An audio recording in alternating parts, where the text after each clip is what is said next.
allegorical setting. For conspicuous gallantry and intrepidity in action, at the risk of his own life, above and beyond the normal call of duty, somewhere in the Middle East, near a place called Calvary, a soldier stepped out on the battlefield of time, traveling from time into eternity, fighting with the sword called justice. And his burdened soldiers were sent out to seek the unknown, and were met by wise men who had been thoroughly trained in all manner of military maneuvers, such as espionage, sabotage, and subversion, thereby being able to break every code of the enemy and maintain the secrecy of the mission.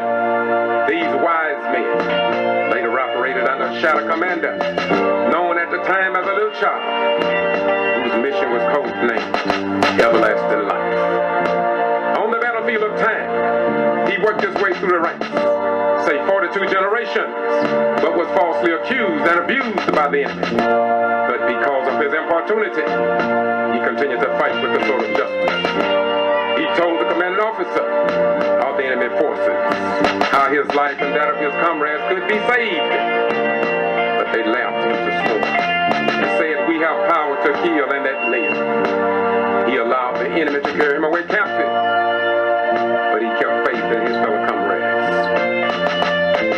Though captured and laughed to scorn, he never relinquished his weapons. When he arrived at the spot called the Place of Skull, he stood bravely though surrounded by the enemy, and thought of the training he had received from his commanding officer, and he was not afraid. The enemy placed him on a platform and took his garments, which consisted of a royal robe given him by his commanding officer. By mere strength, bravery, and some unknown ghost to some, he withstood the pain of nails being driven into his flesh. He was looked down on as a soldier, accused of being a devil and degraded as a man. Yet he never deserted nor surrendered to the enemy.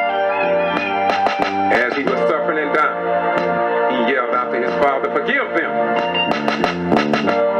Then he bowed his head and gave up the ghost and said it was finished. The man in charge of the execution wrote a title above his head in 3 different languages: Hebrew, Greek, and Latin, which may have been classified at the time, but has since been downgraded for everyone that will accept it.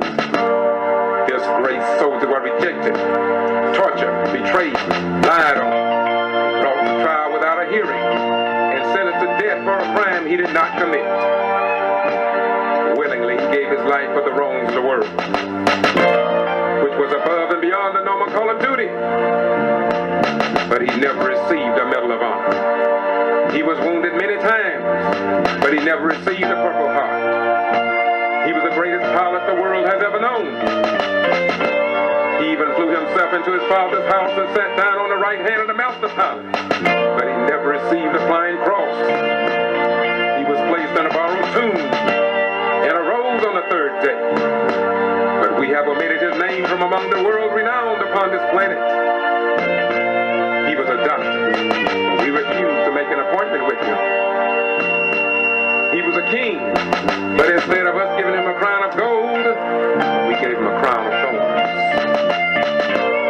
He came through 42 generations to abolish the sins of the world. Yet he was rejected and despised by members of his own. And as he hung on the platform of time, we should have placed spices and gifts in his hand. Instead, we drove nails through his hand. He walked more than 72 miles to preach the gospel. And instead of us giving him a new pair of shoes, we drove spikes through his feet. He was a soldier that loved mankind. And after his death, we should have considered a heart transplant. Instead, we pierced him through his heart. This great soldier was not an electric clock, but on the battlefield he kept good time. He was not a nuclear bomb, but his power was devastating. He was not the ringleader of Watergate, but he spoke of a heavenly gate.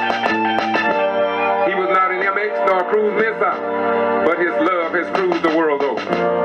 He was not sought out by the vampire world, yet his blood was good to the last drop.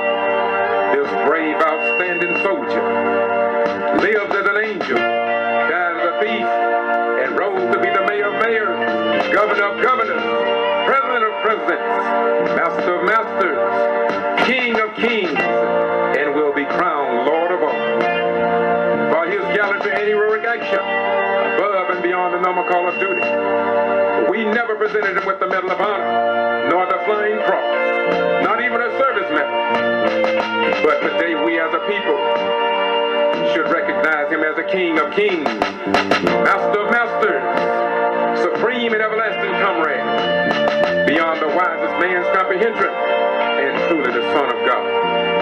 For his ways were not our ways, and his thoughts were not our thoughts. No, there is no metal nor precious stone we can give a soldier of such royal value, but we can pay tribute by living holy before him, which is our reasonable service. No end, but one soon to come.